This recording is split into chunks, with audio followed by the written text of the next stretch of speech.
Hey guys, I'm Ewan Jaspin. I'm here with the new Naish Mark IV wing surfer. This is a 4.5 meter and this is our fourth generation of the wing surfer model. New to this year, there's quite a few changes. In general, we wanted to make a stiffer, more responsive wing with a much bigger wind range. That's what we've really always been all about at Naish, is having wings with great large wind ranges, so you can really get up and going early but hold them in a lot of power. This year we've redesigned the handles. As you can see, we now have 4 handles, 3 main ones and then one far back power handle here. And the wing surfer is kind of our all-round wing. So you'd put a beginner on it, you'd put a advanced rider on it, you'd put freestyle riders on it, bit of everything. It has 2 great windows here. As you can see, they're really easy to see through, kind of strategically placed, so they're not taking up too much of the canopy, not forfeiting any performance, or when you're packing up your wing, they don't get in the way of any folds or any of that stuff.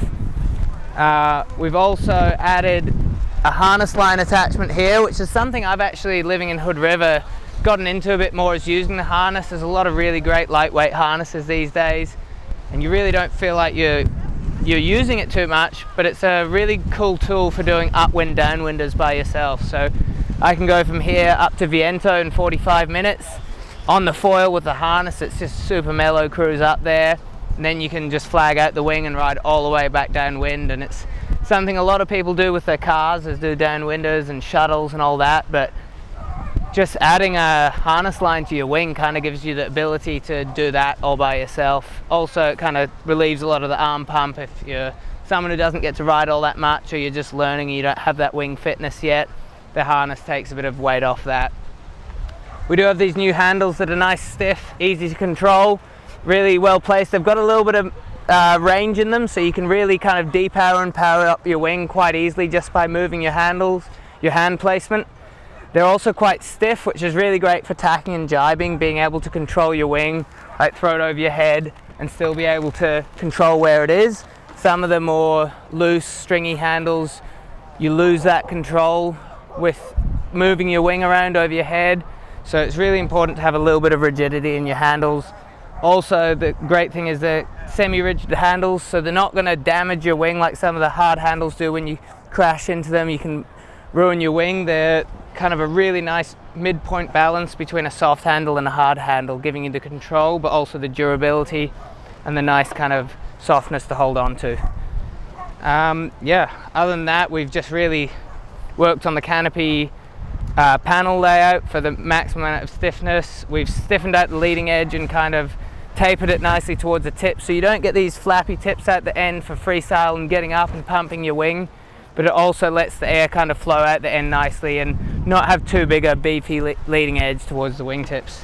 But yeah, otherwise this is basically, yeah, comes in the largest size range from 2.5 to 7.5. And yeah, we'll move on from here to our Matador LT, which is our more wave specific wing. So here we have our Matador LT, which is our more wave specific or downwind specific wing. As you can see, it's a much simpler version, no windows, just the 3 handles, and it's just a lightweight, really powerful, strong wing. It's the difference to the Mark IV is it's probably got a little bit more low-end power and a little bit less top-end range, but that really helps when you're wave riding in between waves. If you need to get up and going really quick, the stiff leading edge and canopy tension really gives you like an instant power to get up and going in between waves, or when you really need to get moving. It also allows you to use a smaller wing, which for wave riding is really necessary. You want the least amount of wing when you're riding a wave or riding a swell, so you can really feel like you're surfing.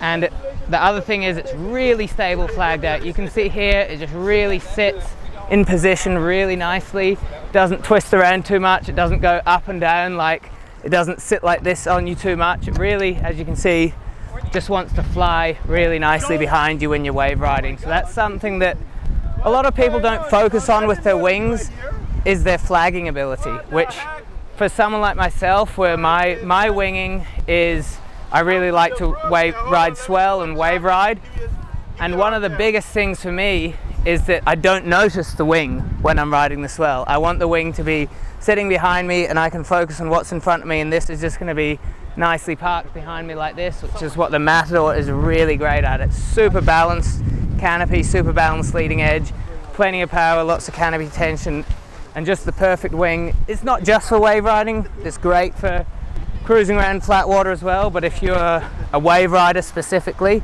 then yeah, the Matador LT comes in a 3, 4, 5 and 6, and it's, yeah, really great wave riding wing.